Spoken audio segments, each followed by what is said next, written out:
Section 2 of The Adventures of Old Man Coyote by Thornton W. Burgess. Recording is in the public domain.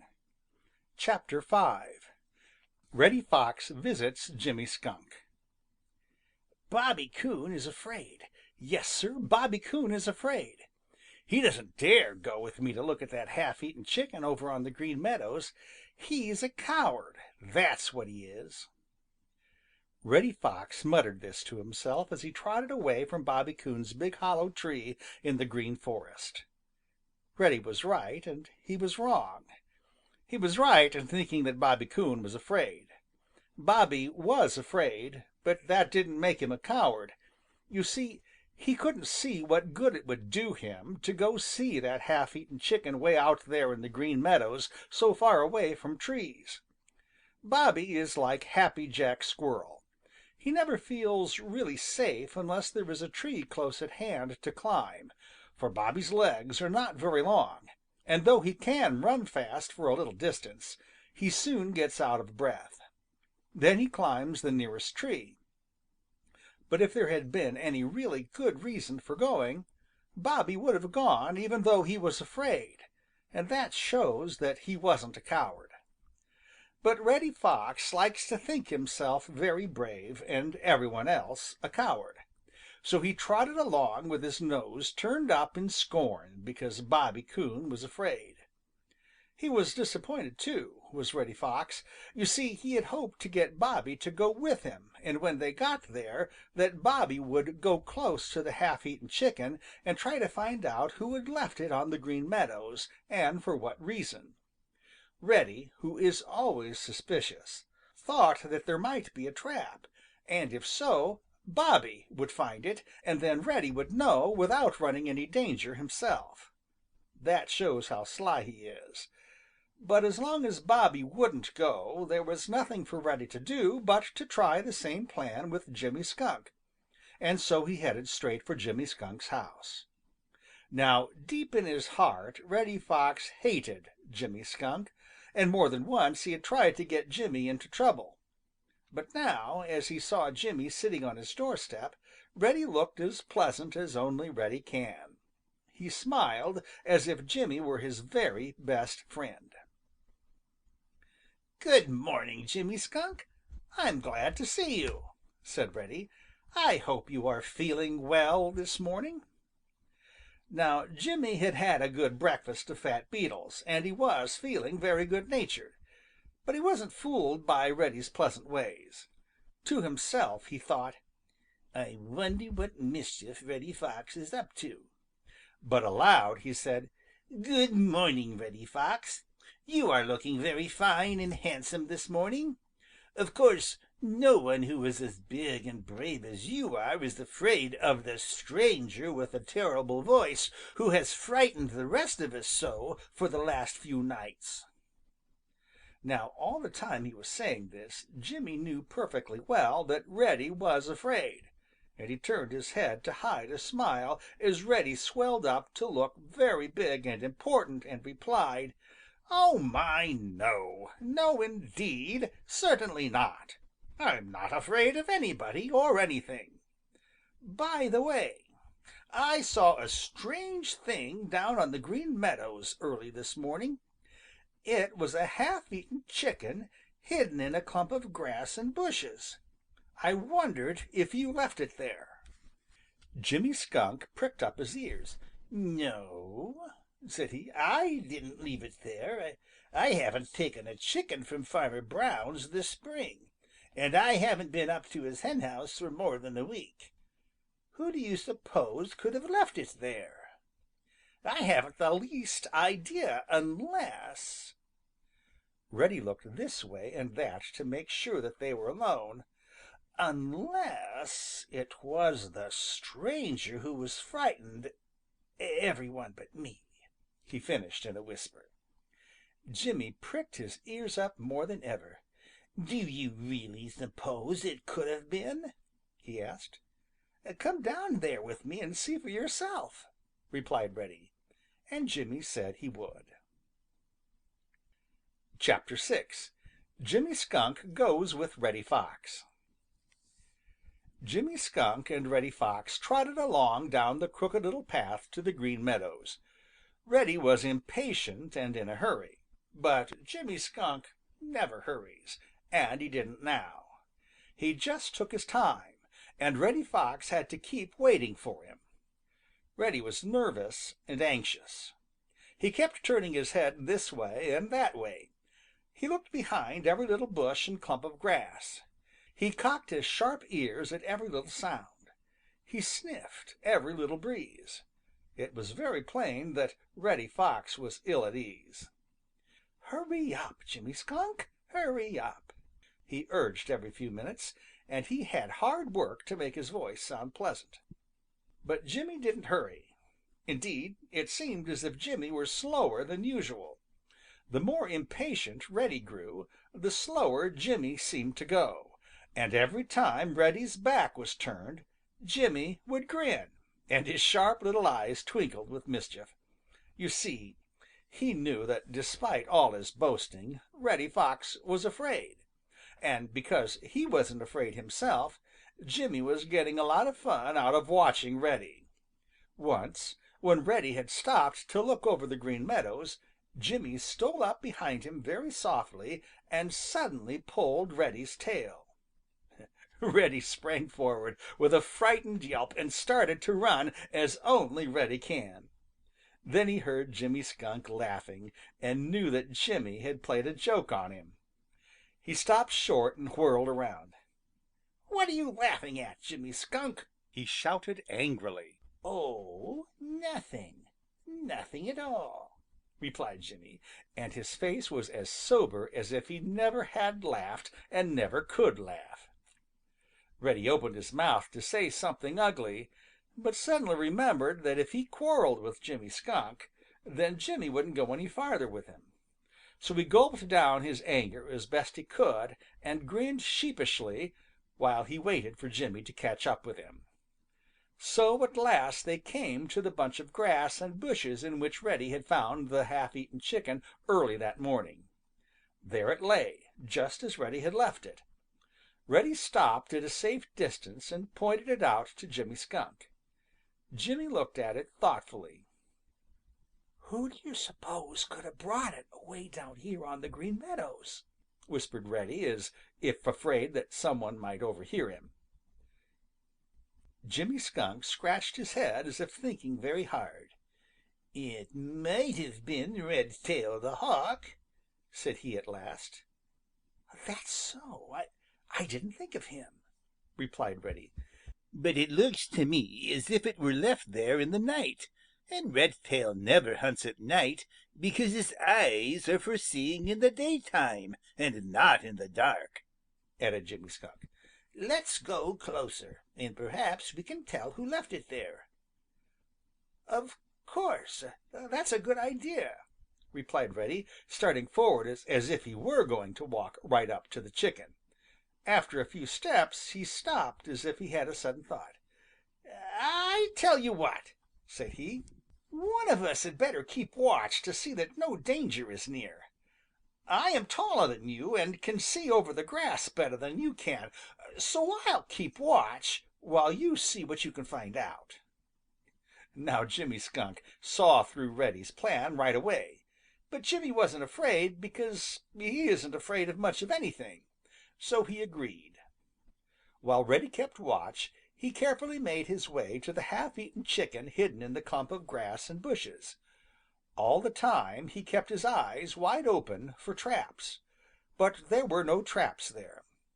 He was gone a long time, and when at last he came out, his face was very sober. "Well, was it Redtail the Hawk?" asked Reddy eagerly. "No," said Jimmy. "No, it wasn't Redtail the Hawk or Hooty the Owl. It was some one with teeth very much like yours, Reddy Fox, only bigger, and with feet very much like yours, only these were bigger too. And the chicken wasn't one of Farmer Brown's at all. It was brought from somewhere farther away than Farmer Brown's.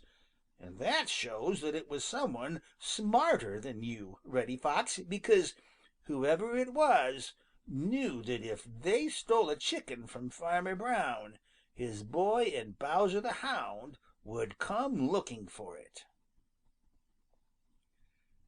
Chapter 7 A Call on Digger the Badger For fox or man the better plan with unknown danger near is to go home and no more roam until the way be clear. That is what Reddy Fox thinks. The thought popped right into his head when Jimmy Skunk told him that the half-eaten chicken had been left on the Green Meadows by some one with teeth and feet very like Reddy's own, but bigger. But Reddy pretended not to believe it. "Oh, pooh!" said he. "How do you know that this stranger has feet like mine, only bigger? You haven't seen him, have you?" "No," said Jimmy Skunk, shaking his head. "No, I haven't seen him, and I don't need to know that. His footprints are right over here in the sand. Come look for yourself, Reddy Fox." "No, thanks," said Reddy hastily. "The fact is, I have some very important matters to look after in the Green Forest, and I must hurry along. You'll excuse me, won't you, Jimmy Skunk? If you say that there are footprints like mine, only larger, of course I believe it. I would stop to look at them if I could, but I find that I am already very late. By the way, if you will look a little closer at those footprints, I think you will find that they were made by a dog. I'm sorry I can't wait for you, but you are such a slow walker that I really haven't the time. Let me know if you find out anything about this stranger." And with that, off he started for the Green Forest. Jimmy Skunk grinned, for he knew that Reddy had nothing more important to attend to than to get away as fast as he could from a place which he felt might be dangerous. "Don't fool yourself, Reddy Fox, by thinking I don't know the footprints of a dog when I see them. Besides, I smelled of them, and they don't smell of dog," shouted Jimmy, before Reddy could get out of hearing. Jimmy watched Reddy out of sight and chuckled as he saw Reddy keep turning to look over his shoulder as if he expected to find something terrible at his heels. "I'd never run away until I knew what I was running from," exclaimed Jimmy with the greatest scorn. "Did you ever see such a coward?" With Reddy gone, Jimmy's thoughts came back to the queer things which were driving all the happiness from the Green Meadows at the very happiest time of all the year. There was that strange, terrible voice in the night, the voice that was not that of Hooty the Owl or Dippy the Loon or a little yelping dog, yet which sounded something like all three, and which was frightening all the little people until they were afraid to move out of sight of their homes. And there was this half-eaten chicken hidden in the clump of grass and bushes on the Green Meadows by some one with teeth and feet, very much like those of Reddy Fox, only bigger. It was all very queer indeed. The more he thought about it, the more Jimmy felt sure that the owner of the terrible voice was the owner of the big teeth and the maker of the strange footprints. He was scratching his head as he puzzled over the matter when he happened to look over to the home of Digger the Badger. Jimmy's eyes brightened. "I believe I'll make a call on Digger. Perhaps he will know something about it," said he, and off he started. Digger the Badger sat on his doorstep. He has very few friends, for he is grumpy and very apt to be out of sorts.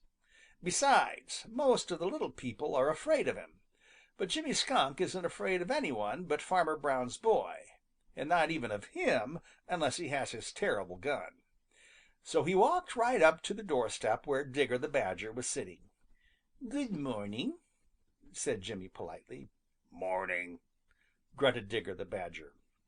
"What do you think of the queer doings on the Green Meadows?" asked Jimmy.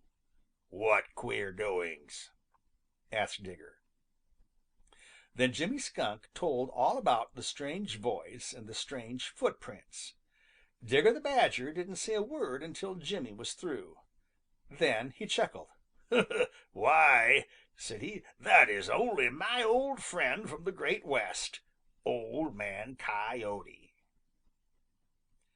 Chapter VIII. Old Man Coyote Makes Himself at Home. It was out at last. Digger the Badger had told Jimmy Skunk who it was that had so frightened the little people of the Green Forest and the Green Meadows with his terrible voice, and Jimmy Skunk had straightway sent the Merry Little Breezes of Old Mother West Wind over to the Smiling Pool, up along the Laughing Brook, through the Green Forest, and over the Green Meadows to spread the news that it was Old Man Coyote from the Great West who had come to make his home on the Green Meadows. And that night when they heard his voice, somehow it didn't sound so terrible. You see, they knew who it was, and that made all the difference in the world. The shivers still might crawl and creep and chase away good friendly sleep, but knowing whom he had to fear brought to each heart a bit of cheer. That may seem a bit queer, but it was so. You see, not knowing what or whom to be afraid of made the little meadow and forest people afraid every minute of the time, afraid to sleep, afraid to put their noses out of their homes, almost afraid to draw a long breath. But now that they knew it was Old Man Coyote who had so frightened them, they felt better, for Digger the Badger, who had known him in the Great West where they had been neighbors, had told Jimmy Skunk what he looked like, and Jimmy Skunk had spread the news so that everybody would know Old Man Coyote when they saw him. So, though each one knew that he mustn't give Old Man Coyote a chance to catch him, each felt sure right down in his heart that all he had to do was to be just a little bit smarter than Old Man Coyote, and he would be safe. Of course, it didn't take Old Man Coyote long to learn that he had been found out. He grinned to himself, stretched and yawned, and then came from his secret hiding place. "I think I'll call on my neighbors," said he, and trotted toward the house of Digger the Badger. The Merry Little Breezes saw him first, and in a great flutter of excitement they hurried this way and that way to tell everybody that the stranger from the Great West had come out in the light of day. My, such a scampering as there was for a safe place from which to peep out at Old Man Coyote. He pretended not to notice, and didn't look this way or that way, but trotted on about his own business. Digger the Badger was sitting on his doorstep, and he grinned when he saw Old Man Coyote coming. "It's about time you called on your old friend," said he. It was Old Man Coyote's turn to grin. "That's so, Brother Badger," he replied, "but the fact is, I've been living very quietly." "Excepting at night," said Digger, showing all his teeth in a rather broad grin. "Your voice certainly has sounded good to me." "I guess it's the first time," interrupted Old Man Coyote. "The first time I heard it, I thought I was dreaming," continued Digger, just as if he hadn't heard what Old Man Coyote said. "Seems just like home to have you about. But tell me, how does it happen that you have come here out of the Great West?" "That's too long a story to tell now. Anyway, I might ask you the same thing. But here I am, and I believe I'll stay. I like the Green Meadows and the Green Forest. Now I must be going along to call on the rest of my new neighbors. I hope they'll be glad to see me." Old Man Coyote grinned again when he said this, for no one knew better than he did how very much afraid of him his new neighbors were. "Come again when you can stop longer," said Digger the Badger. "I will," replied Old Man Coyote, starting toward the Smiling Pool. Section 2